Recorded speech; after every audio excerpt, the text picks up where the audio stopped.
Salve a tutti gli amici di Calcio GPS, oggi una puntata molto particolare perché sarà svolta in inglese.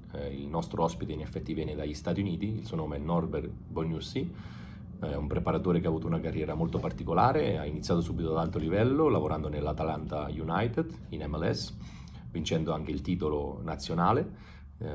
Subito si è poi spostato nel calcio femminile lavorando in Finlandia al AJK Helsinki e ha avuto un'esperienza di 3 anni nel Sønderjyske Football, una squadra danese di Premier League.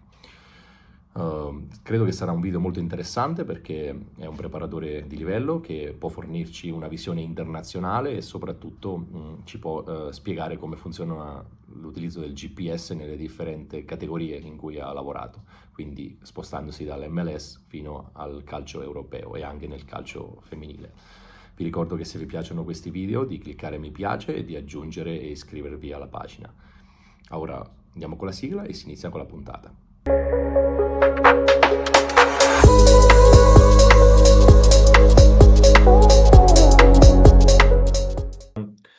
Hello everybody, Norbert, it's a pleasure to have you here in a new episode of Calcio GPS. Ciro, grazie man, thank you. Thanks for having me. Thank you.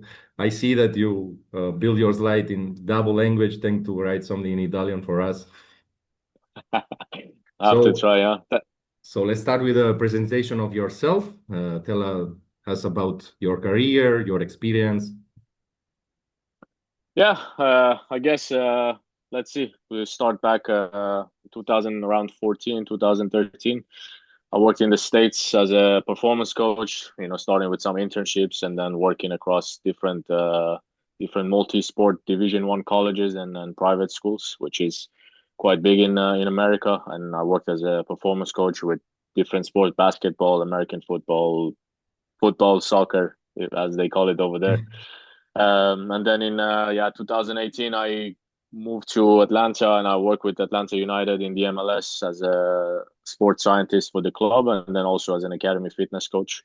For about 2.5, 3 years I was there, and then after that I moved to Finland. I worked with a women's professional team in Finland called SJK Helsinki, and then after that I moved to Denmark, where I worked as first as a fitness coach for the first team and the head of academy, and then as the head of physical performance the last 2 years I was there for the men's team.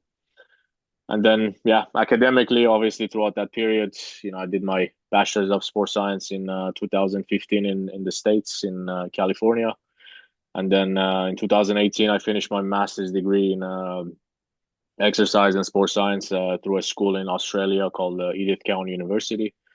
And then last year in 2024, I started my PhD journey, which has been kicking my ass since I've started. As you know, Chiro, how it goes. Yeah, you know something about it. Yeah, and then I hold a range of professional certifications with the NSCA and ASCA in Australia, and managed to get my B license, and then working on also a master's degree in tactical periodization from Portugal. So trying to keep busy and very good, full educated, multidisciplinary also because you work in different sport. So the question that comes out to my mind is about you work in different leagues, in different nation. You work also in women's football. Maybe you can describe us differences between the leagues, or I don't know what is the difference to work in the States or maybe in Europe. Yeah, obviously, I think anywhere you go in the world, it's usually quite different experiences you have to endure and try to understand and prepare for. I think, obviously, in the States, the level of competition is very high in the MLS, as it should be. But we have one big difference without any relegation or promotion. So the league itself is locked, and over the years they have different pressure, but over the years they have added more teams. So I think right now, if I'm not mistaken, it's 30 teams that play in the league, and it's divided between East and Western Conference. Yeah, and then you have the American Classic playoff system after the league phase. So you play for this title in the end. Obviously level is high. They bring a lot of big players from all over the world for big contracts, and it has raised the level quite a lot over the years. The difference between like some of the clubs I've worked in Europe or some of the clubs I've also seen is like, there's a lot more money in the States, in the MLS specifically. The departments are big. There's a lot of staff that is being hired by the club for the club, and then of course the coaching staff can come in and bring their own staff as well in some of the teams. So yeah. Cool. And so how is the collaboration between the staff that is from the club and the staff that come in and go, like the main coach and maybe assistant? Yeah, it's I think it's different from club to club. I can obviously speak from my experience. This is some years ago now, but when I first arrived there, I was hired by the club to help the club and in their performance department. And the coaching staff at the time was from Argentina, and they had brought their own people in, their own way of working, their own way of operating, and how they see training and analysis as well. So it's always a challenge to try to collaborate with foreign coaches that come in with their own philosophy. And like for us, obviously it's difficult to accept, but you have to accept it because that's how it is. I And think you have a I can, funny story, no? You shared with me before about the yeah, fact that yeah. you won the league, no? But Yeah, my yeah, first year there, it was an unbelievable experience. We won the league, but the head coach did not believe in GPS. So the data we have to collect, of course, we collect it and we give the information to their fitness coach, to the assistant coach if he wants, but they don't use it. Like, I remember the coach coming in and saying like he does not put value on this and he does things his own way. And at the end of the day, we won. So so people can say, in it's football important or not. is important the result somehow, no? Okay, cool. Exactly. Sorry. Another question that comes up to my mind is about the difference it from women football. First, you jump to Europe, so different level, and also you had to move yourself to women football. What is the differences about the performance management and about also maybe data collection, if there are some pro and cons about it? Yeah, I think it's like especially in these parts of the world, like in Finland or Scandinavia, the level is maybe not as high as it is in England, women's football, or in the States. But it's certainly growing. I think the differences are obviously the way you deal with players and the way you speak to the players. It's can be a bit different, and you have to be a bit more aware and cautious of how you talk to players on the women's side and how much you can demand from them. They are very hard on themselves, so you also need to be careful, like how much information you give back, because they ask a lot of questions from you and they demand a lot of things, but you have to almost like reassure them that things are going the right way and maybe not doing too much.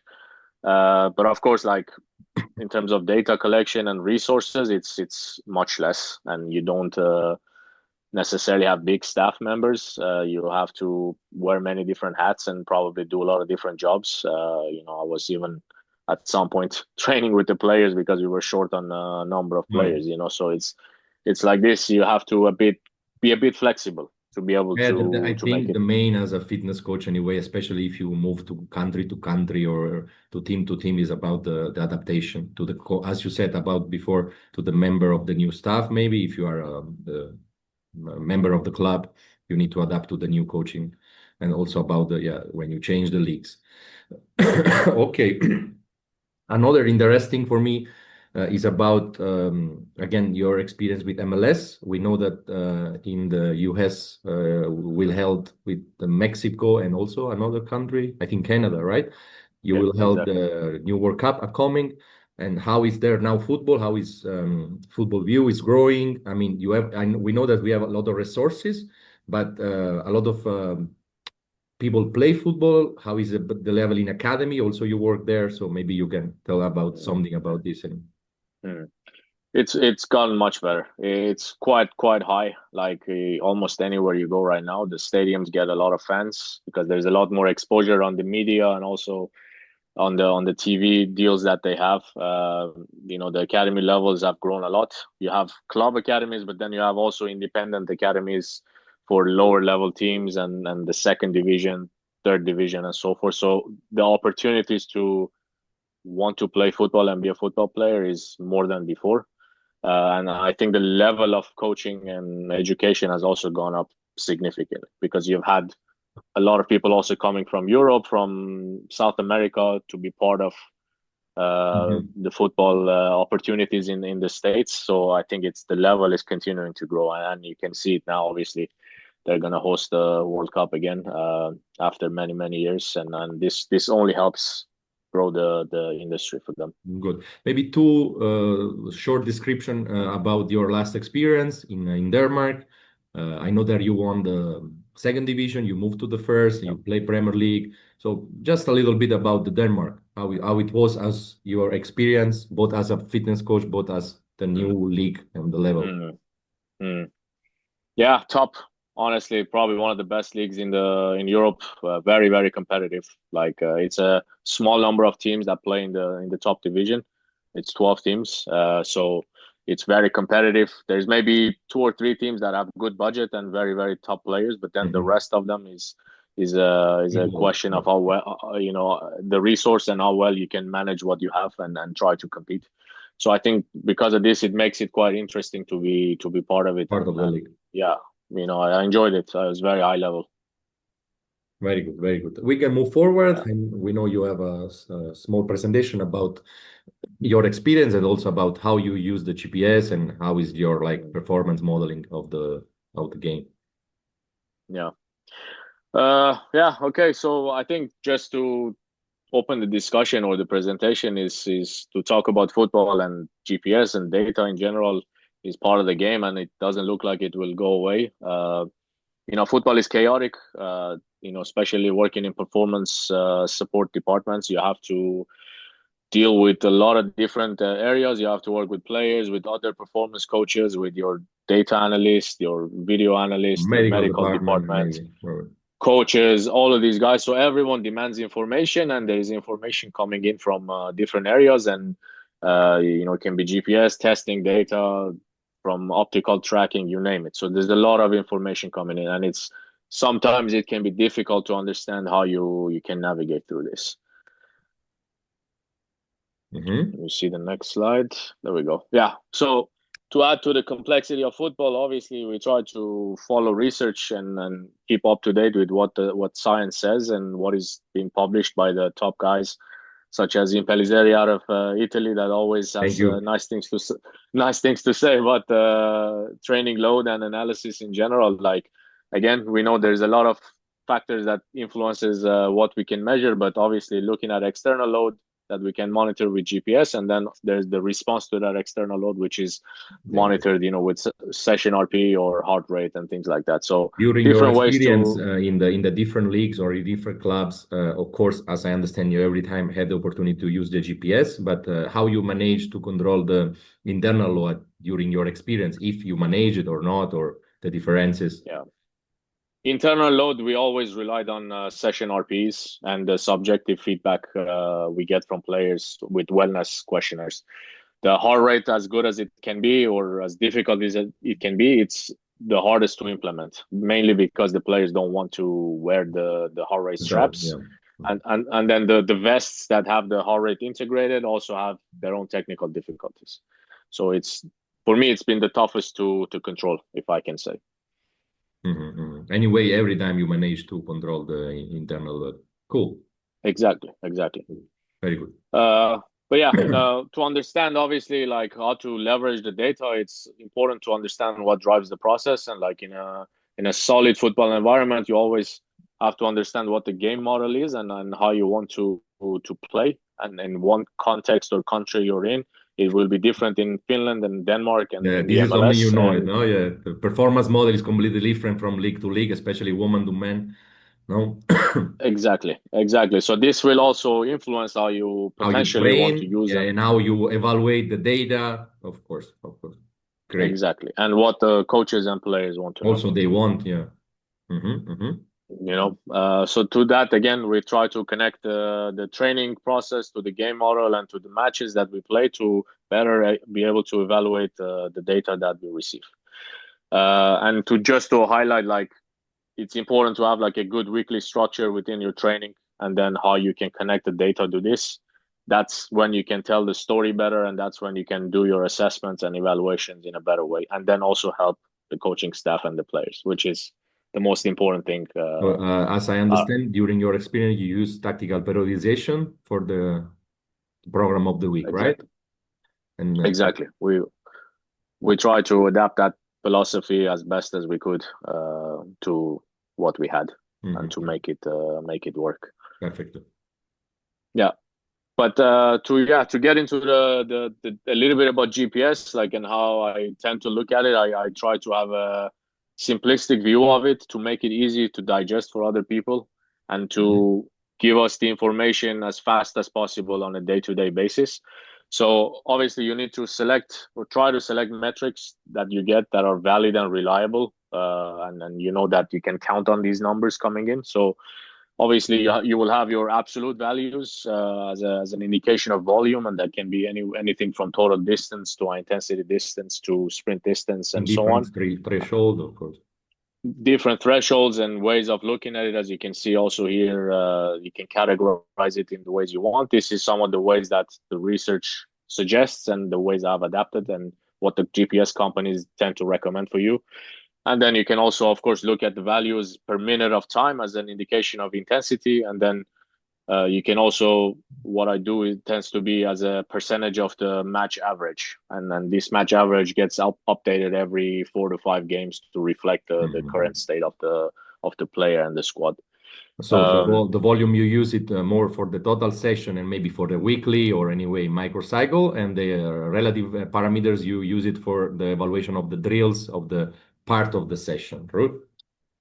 Exactly, part of the session, but also like when we try to have a plan for the day, we can also discuss this relative value. What is it compared to a game? So when we say today was a hard session, okay, what is a hard session? You know what I mean? In when you evaluate on the RP, you can also like scale that to the GPS data and say, okay, if we say today is 8 out of 10, then maybe that's around 80% of the game, and then this is what it looks like in terms of the numbers. Very good. But yeah, to go a little bit into that, apologies for a bit of a messy looking report, but lots of data to select from. Obviously, this is the range of metrics you can see on up top: total distance, high intensity distance. So we can have the absolute values of the session for each individual player to get an idea of how much they This is accomplished. example of the report that you give to the coaching staff, right? No? Exactly. So on the To the left, coaching you have staff. the volume parameter, like, right? Yes, absolute values. Exactly. Absolute value. Okay. Yeah. And then on the right side, it's the absolute value taken and divided by the individual match average of every single player. Great. And how is working we the use column?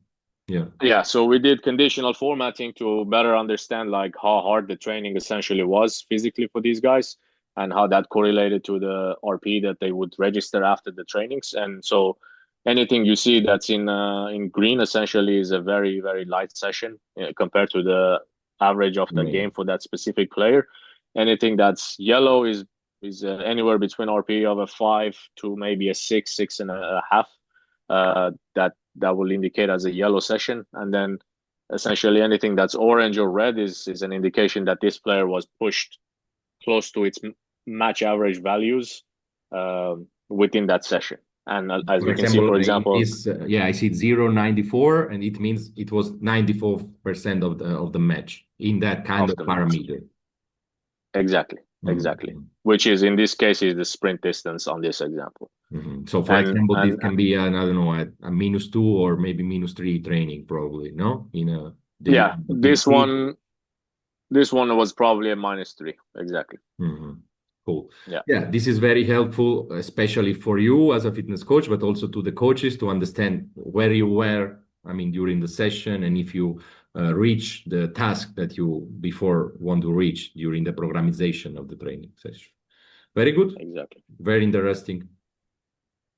And then to carry over the same concept, so like essentially we aggregate every training day of the week, and then we can see a weekly total for the both absolute value and then as well as the relative value. So when we get to the end of the week, we have an idea within this microcycle how much work we did, how much work each player did, and was there something that was missing? Do they need an adjustment for the upcoming microcycle, and so on and so forth. And you can ask some more in-depth questions when you see this, and also in terms of like planning for the later weeks. And again, the table on the left is the sum, and the table on the right is connection to the game, right? Exactly. It's the relative sum of the days, if that And makes in sense. relation, when I see 1.45, for example, for the first row in total distance, it means it was in this week he did 1.5 games, for example, no? Exactly. Cool. Cool. Also, this is very helpful to understand maybe if you overwork in some parameter, in some zone, and this can be a risk for injury or whatever, or any way to remodeling the planning of the sessions in the future. Very, Exactly. very good, and can be very helpful, both again for you and the staff. Exactly. And then some things that maybe I keep for myself is not necessarily reported to the coaching staff, but more for like influencing small details of the session. Acute to chronic ratio, there's a lot of research that says it's a good idea. There's a lot of research that says it's a bad idea. I think it's just a tool to have as an addition. It will not maybe influence that much, but it's a guiding principle of to see your training periodization. Does it actually work? Does it make sense? So it's more to just have as an additional bonus. And in I this give case, you a it's question for this. You had a chance to or experience that is working, like really there is correlation with injury in your cases, like I mean, for your experience. from my experience, if I'm being honest, I think there was one time that I looked back on an individual level and I flagged something that was, or a few parameters that was high on a specific case, that I was like, okay, maybe this played a role. But I can also say that there was quite a few other Plenty soft tissue cases injuries. was, yeah. It did not show anything, even though Yeah, if it the was. main issue I think with this kind of how to say evaluation of the training session is that as we know you can receive how to say a risk for one type of parameter, but maybe for others no. So maybe I don't know, in distance of sprint you can receive a risk, but maybe for total distance no, or opposite. So it's a bit complicated to understand which kind of parameter more can influence. Of course, the high acceleration, number of sprints, and distance on sprint, of course this can be a closer connection than the total distance, but still this is a bit the issue I think with the tool, Yeah. that it is Yeah. powerful, can be helpful, but is a bit still not probably well implemented, but it's okay. I know a lot of fitness coaches anyway use it, as you said, just to track for themselves the training, how it's going. Yeah. And there's different ratios you can use, and also the schedule of your games will also change the Of influence course, you can have with this. yeah. So yeah, another one that I mainly use for myself, I call it session planning prediction. Credit to one of my colleagues, Dr. Malone, who helped me design it, was to basically when you do the same drills over time, you can aggregate it and you can see the averages of what they will typically give you. And then so if you have the plan of your session, then you could easily just select the drills and then get a total sum for the day, and for you to have an idea the session you're walking into, what it will give you on average for the whole team. And then from there you can make adjustments during the session if you see something during your live monitoring, for example. This is also very interesting. You use, as you said, more for planning, but also during the session you evaluate with live, no? Exactly. How is your experience to the usage of live system? Like you see that race match the level of the session, help you a lot to evaluate what to do or what to don't do, or maybe it's complicated to use it. How you? I think like for rehabilitation, it's great because you can make a lot of adjustments on a Check small the scale. speed, With no? Yeah. exactly for a team level, I use it for the maximum speed exposure when I can confirm that if they hit over, let's say 90% for any day that is specific. In terms of impacting the entire session, not that much. I try not to rely on it, to be honest, and I try to just help the coaches as much as I can, and not influence them with the data and say we need to do more or less. I think it's not that imperative to do it every single time. But I know, like, if you have a session that it's physical day and it needs to have to high read some output, I think, value. Yeah, both for to read some intensity and values. for volume. Exactly. Then it's good to have this as a confirmation tool to help during the session. Very good. Yeah. To move on, yeah, to just on the drills as well, like post trainings, we can break down the specific drills, and we can, if I can zoom in, I'm not sure here. Yeah, bravo. Yeah, it's small. You probably can zoom it. Yeah, like here you can see, for example, maximum Different drill, true, no? different drills, exactly, like distance per minute, high intensity distance per minute as an indication of intensity. Oh, it jumped a few slides. Yeah, difficult to zoom in, but I can share the slides after. So the idea is to know, like, the drills that we do, which ones give us the highest intensity compared to the game average, and then we can discuss how we can improve the drill or keep it as it is. Very, very good. This also is a very important topic. And then, yeah, to continue, then you have your match reports as well. So same idea, you have absolute values that you report for the game, and then you can, look at individual players. You can compare the team average to different games you have played. You can compare it to your own typical average output that you get as an idea to see where you are. And then what I put more emphasis on is on the relative evaluation of the report. So here I try to look at the output that each player gets in relation to their individual match average, to have an understanding if they did more than they typically do or they did less than they typically do. So as an example, like this player number 3 here, you can see under the sprint distance over 25 kilometers per hour, like he accomplished 46%.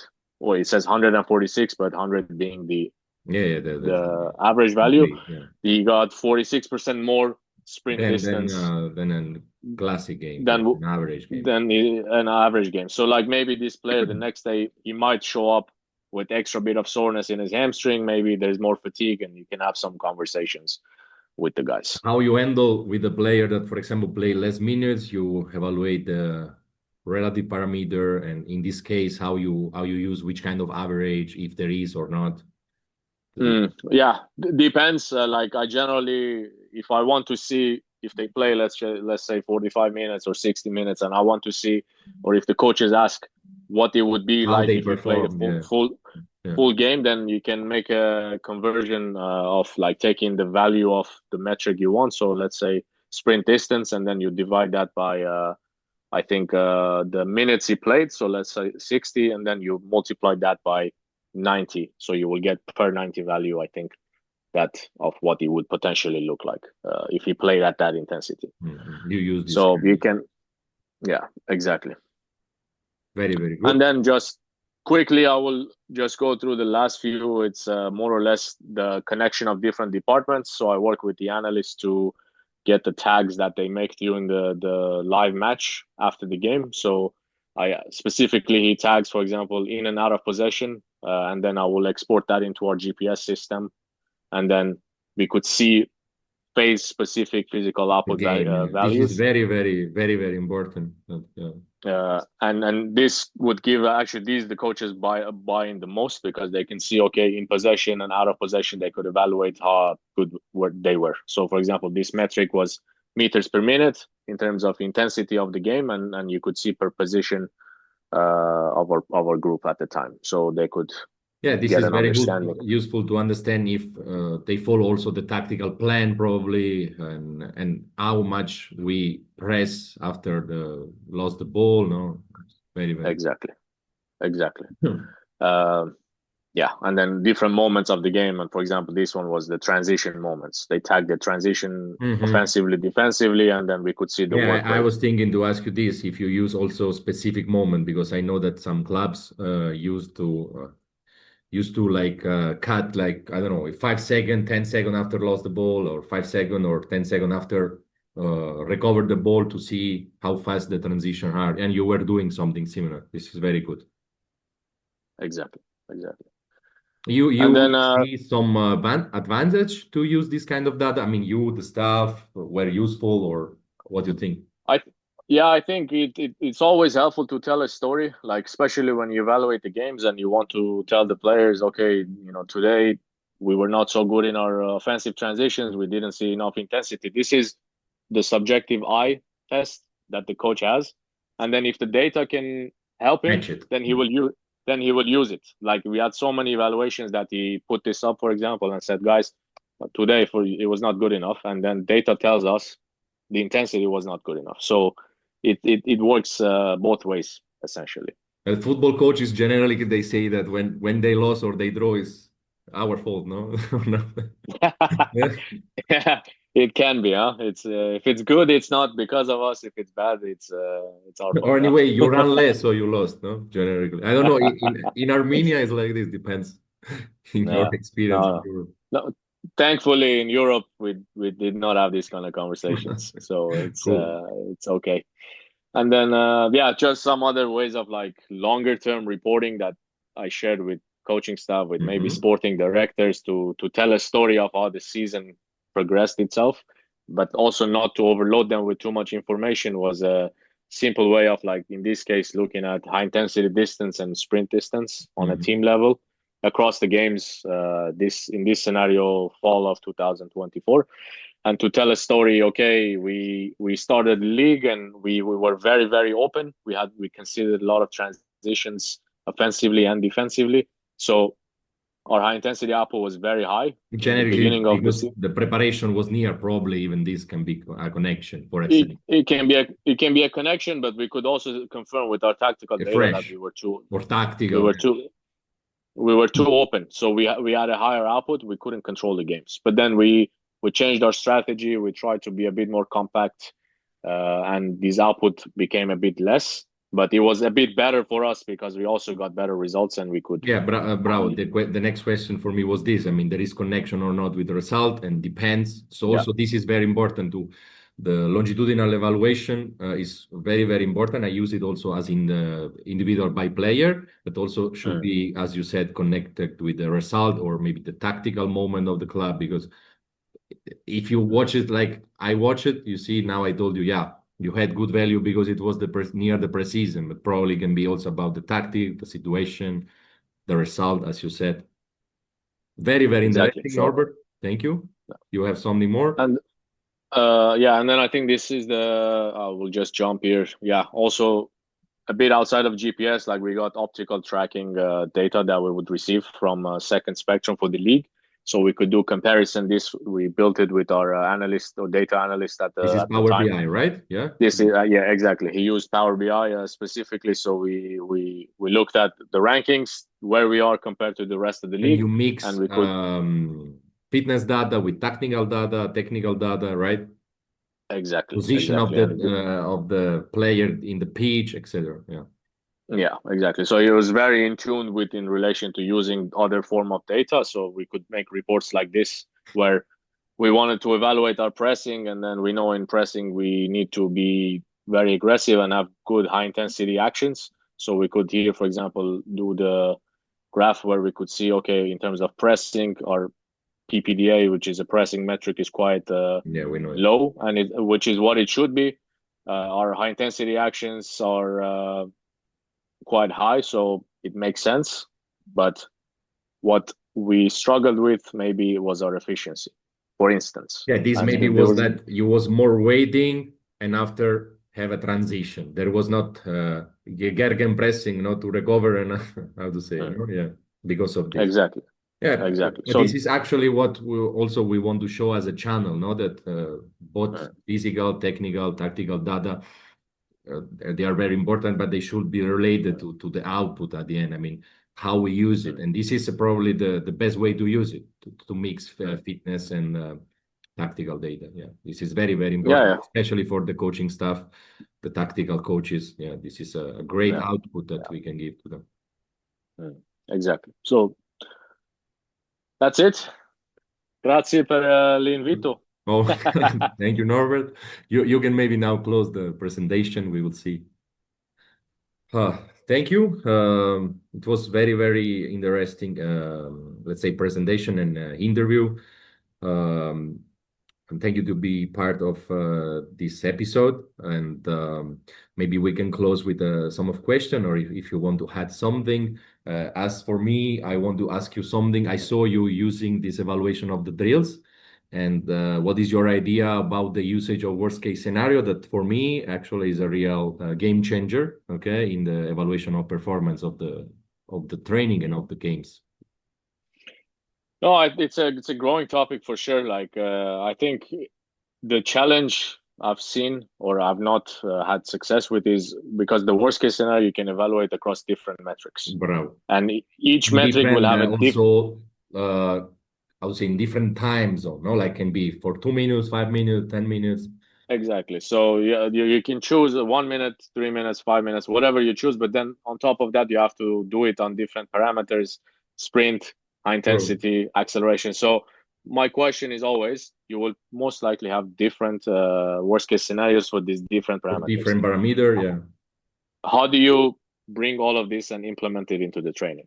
What when I saw your slide about the drills is, for example, how we use it here in Munich and how I like to use it is about, I know that, for example, these drills give me this kind of value, okay, and this kind of value is very near to the worst case scenario of the game, for example. So this drill is very good if we want to develop speed, or in another way, if we want to develop drill, I know that Yeah, the best, I don't know, is rondo 6 against 6. yeah, And I will suggest to the coach if today we want to do this volume training, okay, cardiac, aerobic, but not with high intensity. I would yeah. suggest maybe this drill. So I think the kind of a table that you produce it, I will steal to you probably, is very helpful to guide this kind of selection of the drills in connection, sorry, to the, for example, worst case scenario, or anyway, to the game Mm, model.